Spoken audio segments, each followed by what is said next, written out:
Okay,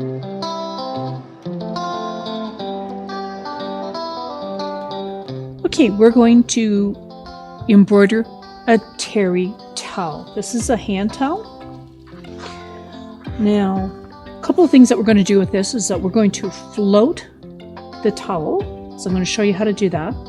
And we're also going to use the fonts that are on the machine to spell out or to embroider a name.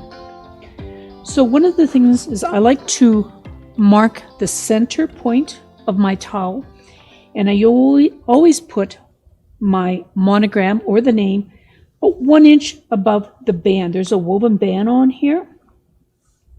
And this is important to make sure that the name is perpendicular to the band as opposed to at an angle. I'm sure you've all seen that kind of thing.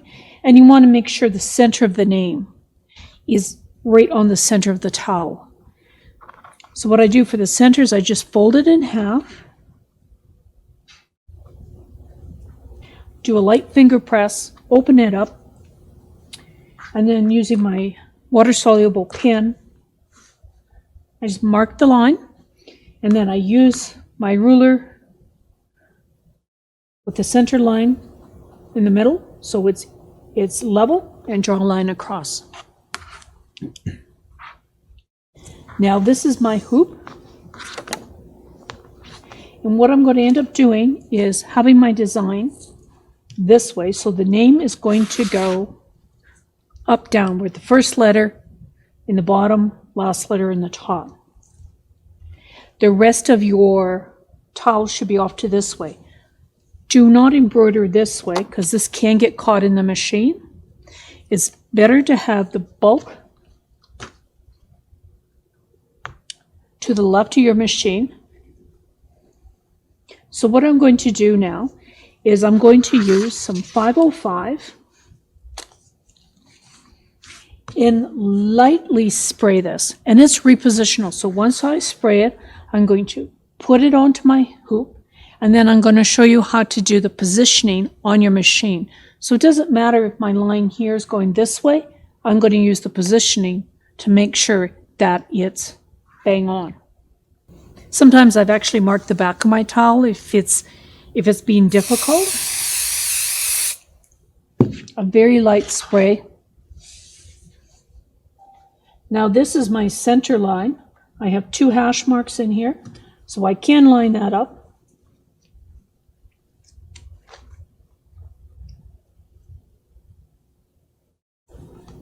Like I said, I'm going to use the virtual positioning on the machine to make sure it is lined up. Yeah. And the nice thing about the 505 is that it's repositionable, so I can take it off, smooth it out.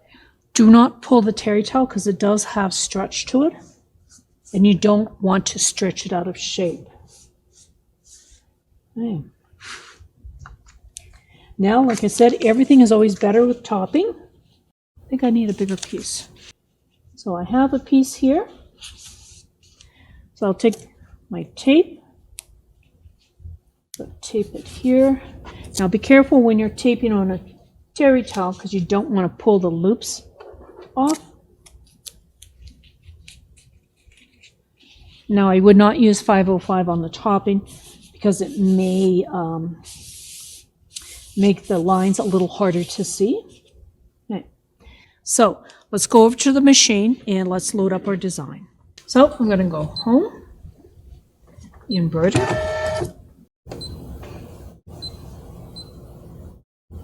So I want to go back on my machine. So now let's select a font, this one. Okay, so we're in uppercase, so L, let's go lowercase, A, U, R, E, N. Check mark, right? There you go. So we're going to have to do some editing on this design.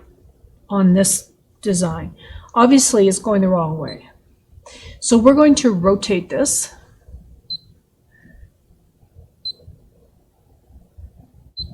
90 degrees. Because remember, the bulk of our towel is to the left of the machine, so we want it facing left. Okay, that's good. Let's go back, and do we want to make this slightly larger? Now I'm just using the dials here, and I have these linked together, so the percentages, so that the length and the width increase at the same time. So remember, this is my hoop, and you don't want to have this tiny name in this little hand towel. So let's go. Some of this is just a preference. I think that looks mighty good. Okay, let's go back. Now we want to position this so that where the bottom of the U or the bottom of the R is right in the middle of our crosshairs that I drew on the towel. So now all I have to do is go to stitch. So we want to make this centered on our towel. So let's go to our hoop, put our center in. Now I'm going to hit my placement. So where the center is here, this to be my crosshatch. And how I do that, so where this crosshair is where my needle is. I'm going to move my needle down to the middle of the crosshairs. So I'm actually moving my hoop at the same time.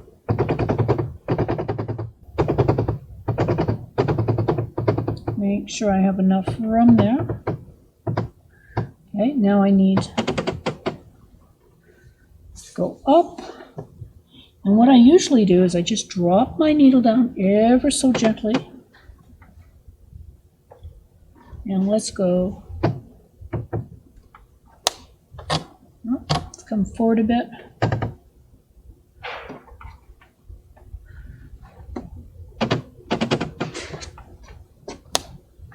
Perfect. It is now lined up. So by using these two, I was able to move my hoop so it lines up right with that. That's the one thing that the Berninas have, is what I call perfect placement. Okay, I am now ready to go.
And we're now done embroidering the towel. So let's take our hoop out. So go ahead and take off your topping.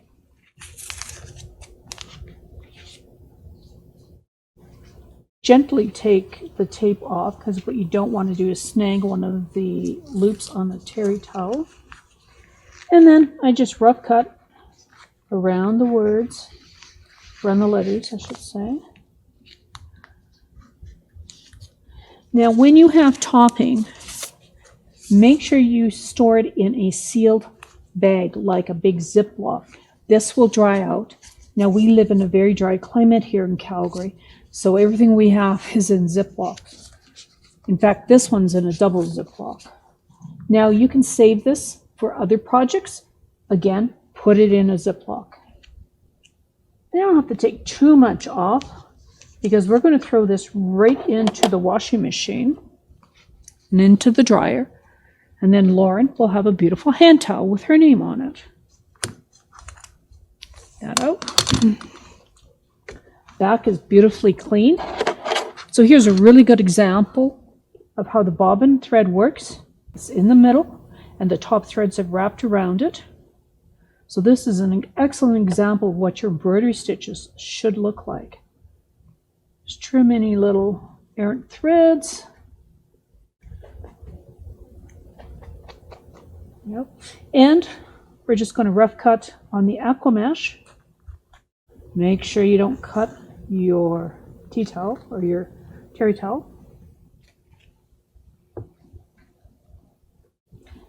And I literally just throw them in the washing machine on a quick cycle with some soap, some laundry detergent, because you want to get rid of anything stickiness that we used with the 505. Throw it in the dryer and it's ready to go once the dryer is done. There you go. And it will take out the blue marks as well. And that's how you float for machine embroidery.